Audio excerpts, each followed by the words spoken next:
طلع البدر علينا من فجر. Hari ini kita akan bicara tentang istri pembawa rezeki untuk suami. Istri. Saya mau tanya, jadi istri itu susah atau mudah?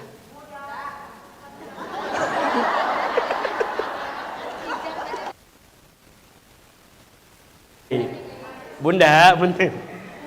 Gini deh, sebelum ke sana ya. Pertama gini, Bunda itu harus bersyukur ditakdirkan oleh Allah menjadi seorang perempuan. Kenapa? Karena perempuan itu makhluk Tuhan yang paling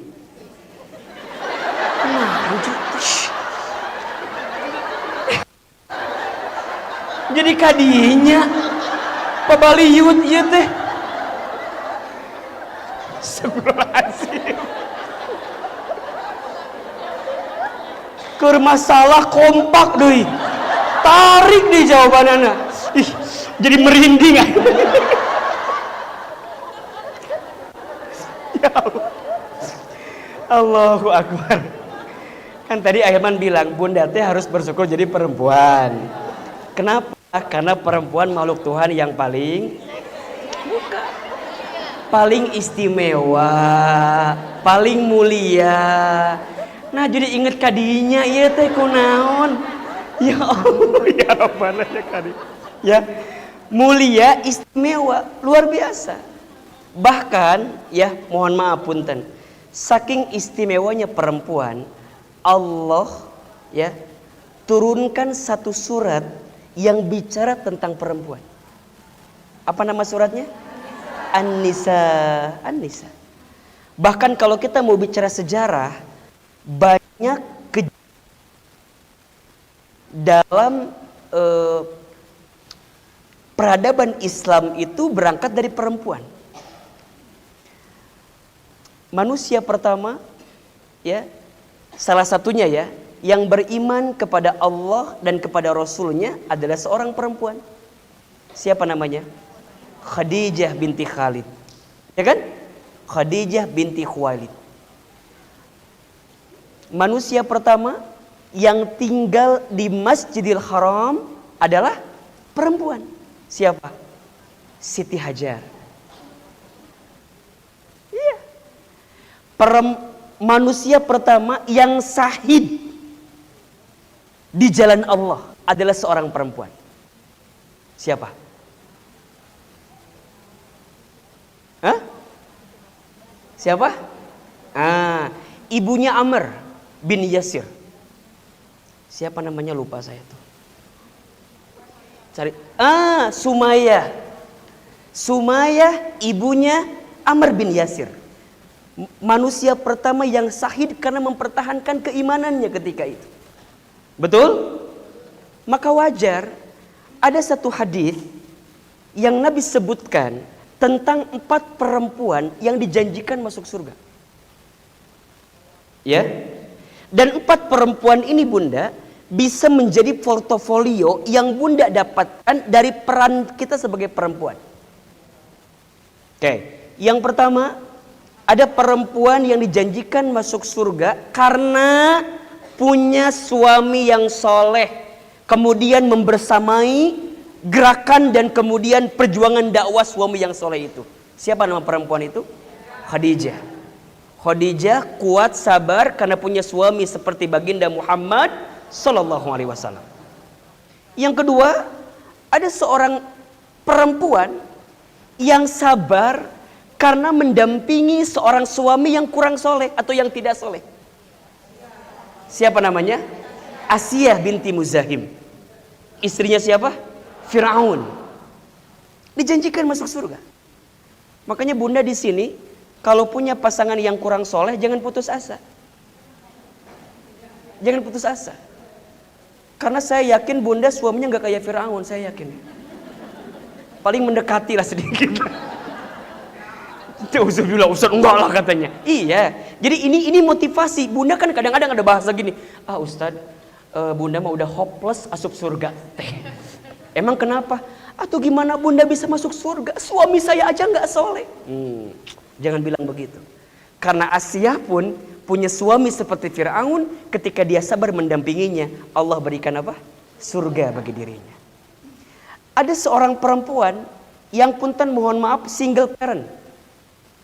Sendiri tapi mampu menjaga kesucian dan kehormatannya. Dijanjikan masuk surga. Siapa namanya? Maryam binti Imran. Ya. Seorang perempuan tangguh luar biasa yang pandai menjaga kesuciannya. Ya. Maryamnya solehah, ayahnya soleh Imran, putranya soleh Nabi Isa alaihissalam. Dan ada seorang perempuan, ketika dia menjadi seorang anak perempuan yang taat kepada orang tuanya, dijanjikan masuk surga. Siapa namanya? Fatimah Az-Zahra binti Muhammad sallallahu alaihi wasallam. Jadi yang namanya perempuan itu bunda, ini kalau Ustaz kalau kita bikin ya, kalau kita bikin diagramnya kira-kira begini. Ya. Nih. Saat jadi seorang anak ya, terhadap orang tuanya bisa menjadikan surga bagi dirinya. Saat dia menikah jadi seorang istri, kemudian dia baik dalam menjalankan profesi sebagai istrinya atau kedudukan sebagai istrinya, maka berpotensi surga bagi dirinya. Saat dia nanti mengandung, melahirkan, punya seorang anak, maka dia menjadi seorang ibu. Kita tahu surga diletakkan di mana? Di telapak kaki ibu. Maka saat menjadi seorang ibu berpotensi masuk surga. Bahkan mohon maaf, saat dilahirkan menjadi seorang perempuan pun, ketika dia menjadi perempuan yang salehah, maka secara pribadi dia pun juga bisa dijanjikan masuk surga oleh Allah Subhanahu wa taala. Makanya jadi perempuan itu nikmat atau tidak? Mulia atau tidak? Istimewa atau tidak? Istimewa. Bahkan disebutkan dalam keterangan, perempuan itu mudah masuk surganya. Apa? Mudah masuk surganya. Apa kata Nabi? Simpel aja. Barang siapa seorang perempuan yang apa? Sholat 5 waktu dan puasa di bulan Ramadan dan menjaga kehormatan dan kesuciannya dan taat patuh kepada suaminya, silahkan masuk surga dari pintu manapun. Bunda tinggal milih. Ustadz, gimana kalau aku belum punya suami?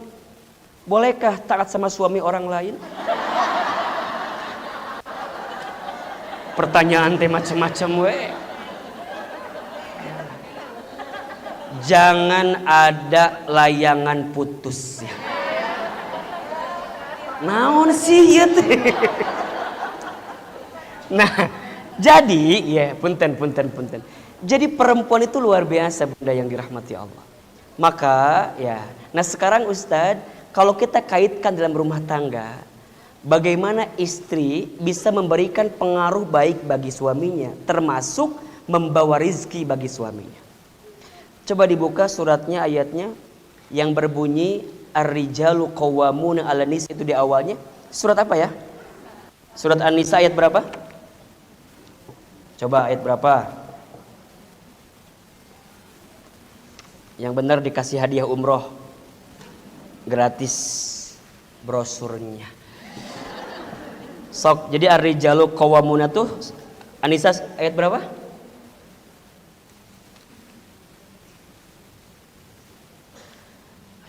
Ya Allah, ayat 34.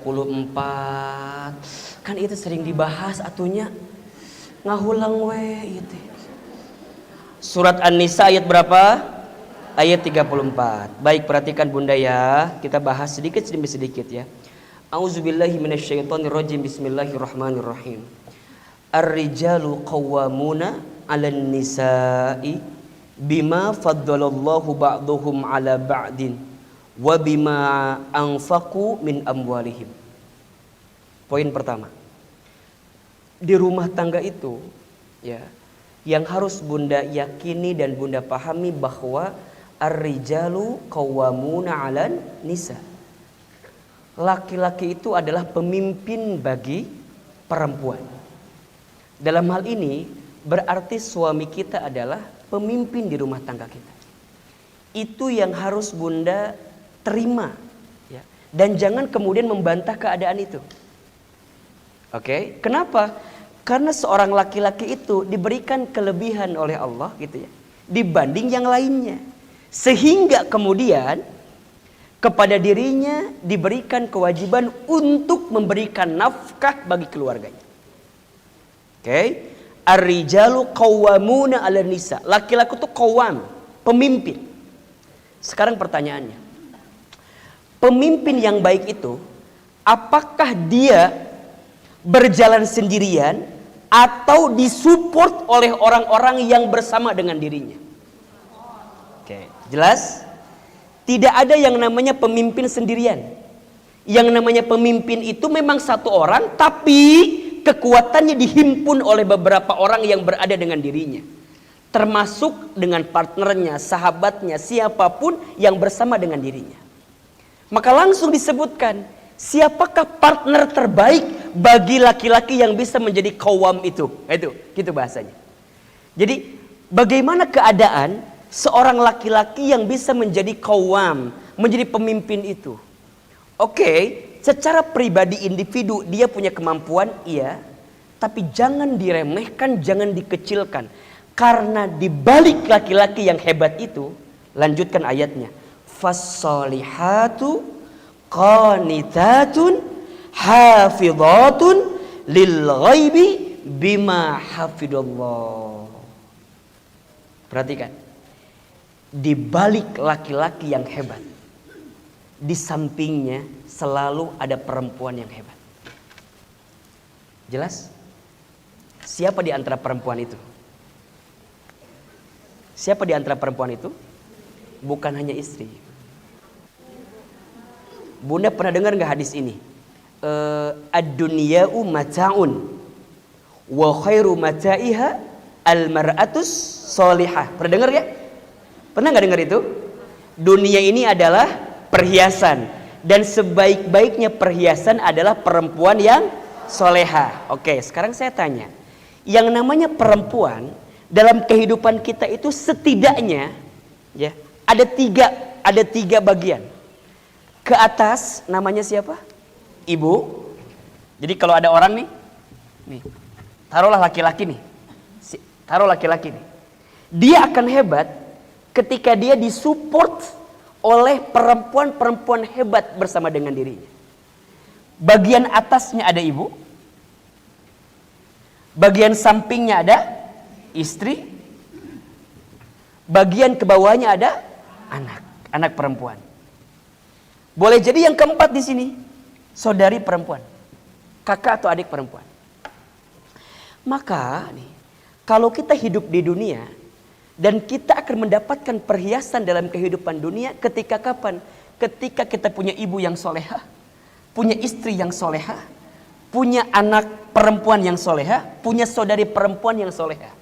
Ini bagi ustaz sebagai laki-laki. Begitupun juga dengan bunda. Kalau bunda sekarang punya seorang suami, nih, bunda punya seorang suami, maka kalau suami kita ingin ditingkatkan jadi qawwam dalam hidupnya, maka hadirkan kesalehan dari orang-orang perempuan yang berada dengan dirinya. Misal, bunda kalau punya anak laki-laki, jadilah ibu yang solehah. Bunda kalau punya suami dan suaminya laki-laki pasti punya suami, maka bunda jadilah istri yang solehah.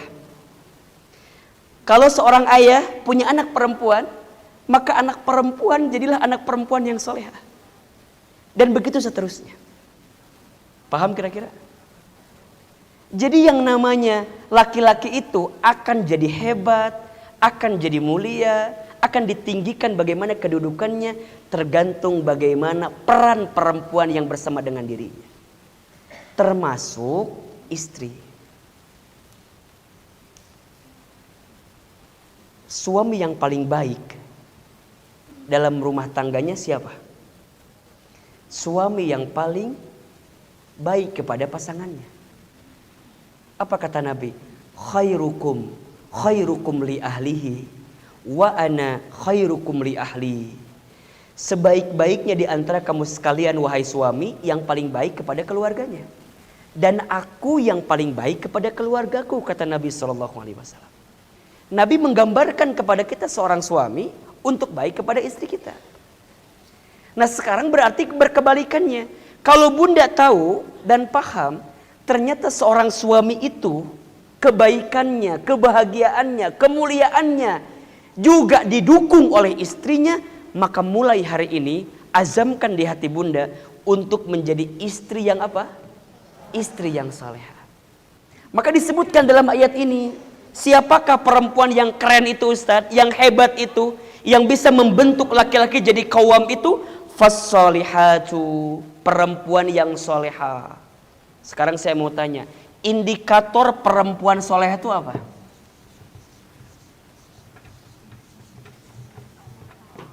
Solehah.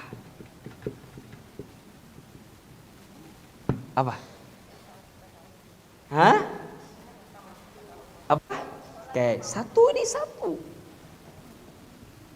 Taat kepada Allah. Takwa. Apa itu takwa? Menjalankan semua perintah Allah dan meninggalkan semua larangan Allah. Jadi kalau bunda ingin masuk kategori seorang istri yang solehah, maka bunda punya komitmen untuk mengerjakan semua apa yang Allah perintahkan dan tinggalkan apa yang Allah larang dalam kehidupan kita. Satu. Yang kedua, apalagi kira-kira? Solehah itu apa? Ketika kapan? Ini belum masuk ke sana nih. Ini secara pribadi apa dulu kira-kira? Oke. Berarti bunda adalah orang-orang yang punya amal kebaikan. Ibadahnya diperbanyak dalam setiap amal kebaikan kita. Dan termasuk perempuan soleha itu perempuan yang memiliki keindahan dalam akhlaknya. Akhlak yang indah. Nah ini berarti begini pertanyaannya. Yang namanya istri soleha itu datang tiba-tiba atau dibentuk sejak dini kira-kira? Kan gak kemudian dia nikah langsung soleha, enggak. Tapi berangkat dari sebuah pembelajaran tarbiyah yang begitu kuat, bahkan sebelum dia jadi seorang istri. Betul apa enggak? Makanya nanti nih ya, kalau bunda punya anak laki-laki, kemudian anak laki-laki kita hendak mencari calon istrinya, gitu ya. Maka itu kewajiban kita untuk kalau bisa memilihkan, mencarikan. Bukan hanya yang dia sukai secara parasnya, tapi juga seorang perempuan yang baik secara ketaatannya kepada Allah, yang bisa mengantarkan rumah tangga yang baik bagi suaminya. Makanya kadang-kadang ya, yang namanya rumah tangga itu bukan saing, rumah tangga itu saling. Catat, hari Jumat statusnya itu. Rumah tangga itu bukan saing, rumah tangga itu saling. Gitu. Saling apa Ustadz? Saling menutupi, saling menyempurnakan, saling menyayangi, saling menguatkan.